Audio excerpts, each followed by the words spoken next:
In part 1 of this lesson, we showed you all the different versions of SSL and TLS that have existed over the years. In this video, I want to show you the changes that occurred between each of these versions. And we're going to start all the way at the beginning with SSL version 1.0. SSL version 1.0 was released in 1994 by Netscape. Back in those days, the major internet browsers of the time, that is Netscape, Internet Explorer, and AOL, were all in a race to see which one could achieve security on the internet first. Netscape won that race in 1994 with the release of SSL version 1.0. Now, they never actually released the standard. They kept it and maintained it themselves as a competitive advantage. However, it was determined that SSL version 1.0 was full of flaws and is therefore considered completely insecure.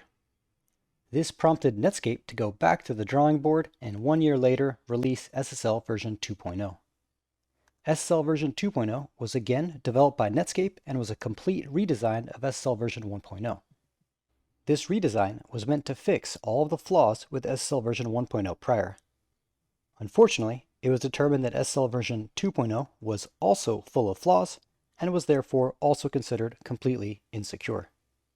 This once again prompted Netscape to go back to the drawing board and 1 year later release SSL version 3.0. Version 3.0 was again a complete redesign of SSL version 2.0 before it by Netscape, and to their credit, given that it was their third attempt at creating a secure communication protocol, they actually ended up doing a pretty good job. SSL version 3.0 is the foundation for the version of TLS that we use today. Some of the new features of SSL version 3.0 is that they introduced the concept of certificate chains. Now, we'll be picking apart certificate chains in great detail later on in this course, but for now, I'll simply define them as a way to scale the world of SSL. Furthermore, SSL version 3.0 added the feature of doing compression within SSL. Unfortunately, vulnerabilities were found with this compression, and so no one really used the compression feature of SSL. Most notably, however, SSL version 3.0 introduced optional support for additional key exchange protocols. Prior to SSL version 3.0, only one key exchange protocol existed, the RSA key exchange. But starting with SSL version 3.0, you could also use Diffie-Hellman as a key exchange protocol. Now, if you're unfamiliar with Diffie-Hellman and RSA, don't worry, we'll be picking them apart in great detail in the next module when we discuss cryptography. Now, since SSL version 3.0 was developed by Netscape, at that time they never released the document which included the specification for SSL version 3.0. However, later on, Netscape did release that to the world, and a historical copy of it is available in RFC 6101. If you're unfamiliar with RFCs, they stand for Request for Comments, and they are simply a type of document that is used to write and create open internet standards. Either way, SSL version 3.0 was the predominant version of SSL used through 2014. As with any secure communication protocol, the longer it exists, the more vulnerabilities are found that work against it, and that's what occurred with SSL version 3.0. Many attacks were found on SSL version 3.0 that were mitigated by a change on the server or a change on the client, but the final nail in the coffin for SSL version 3.0 was in October 2014 with the release of the Poodle attack. Since 2014, SSL version 3.0 has been considered completely insecure. Recall that in the last video, we showed you a graph showing you support for SSL version 3.0 plummeting in November of 2014. Now, I want to take a minute to talk about this bullet right here. Earlier, I said that SSL version 3.0 was the foundation of the TLS versions we use today. Let me explain what I mean by that. Every version of SSL has a major version and a minor version. SSL 2.0, for instance, is major version 2, minor version 0. SSL version 3.0 was a complete redesign from SSL version 2.0. Therefore, it has a new major version and a minor version that starts at 0. But notice, TLS version 1.0 is going to have a major version 3 and a minor version 1. This tells us that TLS version 1.0 is just a minor incremental update to SSL version 3.0. This continues with TLS version 1.1 and TLS version 1.2. In all cases, all three of these versions of TLS are simply minor incremental updates to SSL version 3.0 created by Netscape back in 1996. Now, I will mention that TLS version 1.3 does continue the pattern of only incrementing the minor version, but TLS version 1.3 is actually a pretty major departure from the versions of SSL and TLS before it. Either way, we are getting ahead of ourselves. I just wanted to take a quick minute to explain this bullet to you. That said, let's get back into discussing the changes from version to version, which will bring us to TLS version 1.0. The most obvious difference with TLS version 1.0 is the name change. SSL was the protocol that Netscape developed, but Netscape gave ownership of that protocol to a public Internet Standards Board known as the IETF, or the Internet Engineering Task Force. When the IETF took over ownership and maintenance of the protocol, they renamed the protocol to TLS. And so that answers the question of what TLS versus SSL is. SSL is the protocol Netscape invented, and TLS is the protocol that the IETF maintains. Now again, the terms are used interchangeably, but technically the world today uses TLS.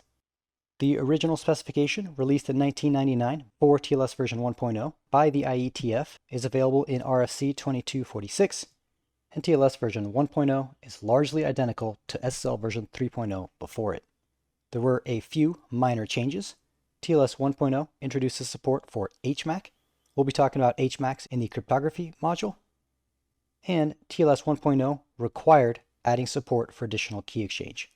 Recall that SSL version 3.0 before it only added optional support for additional key exchanges.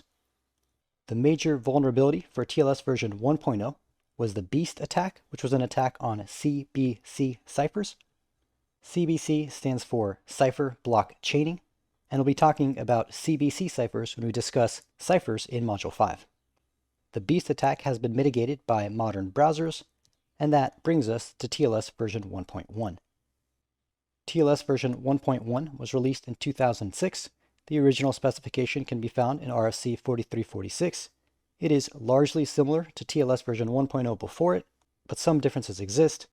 Namely, TLS version 1.1 formally deprecates export-grade ciphers, which we'll be discussing in the Cipher Sweeps module of this course, and TLS version 1.1 implemented protection against CBC attacks.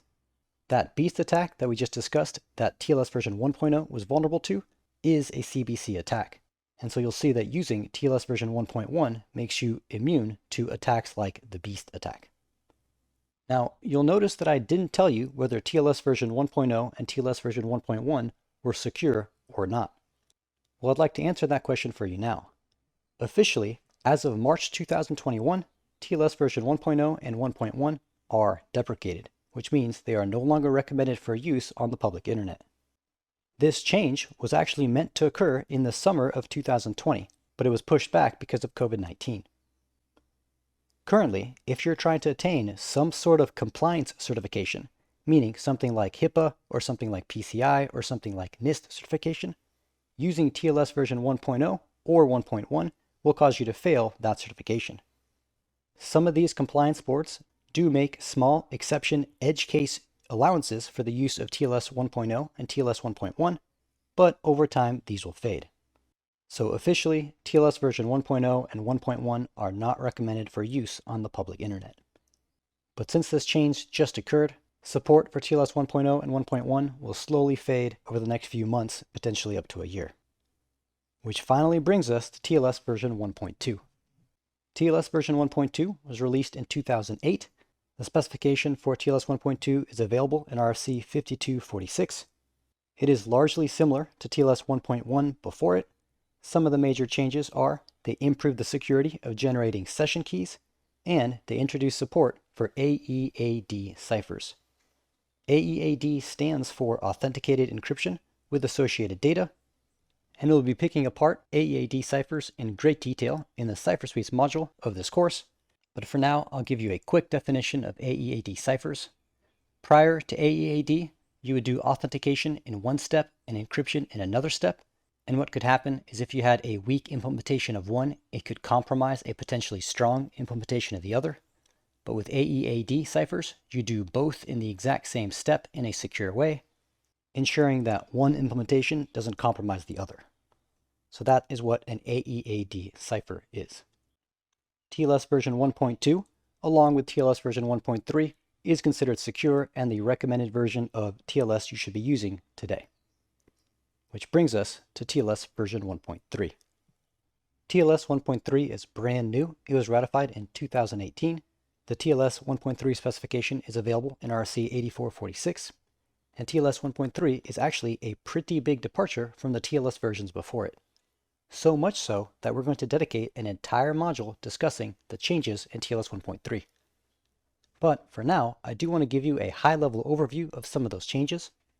TLS 1.3 introduced a shorter handshake, requiring only 2 messages instead of the 5 or more in the prior versions of SSL. TLS 1.3 also introduced 0 round-trip time resumption, meaning you could resume a prior TLS session and send the first byte of encrypted data in the same packet.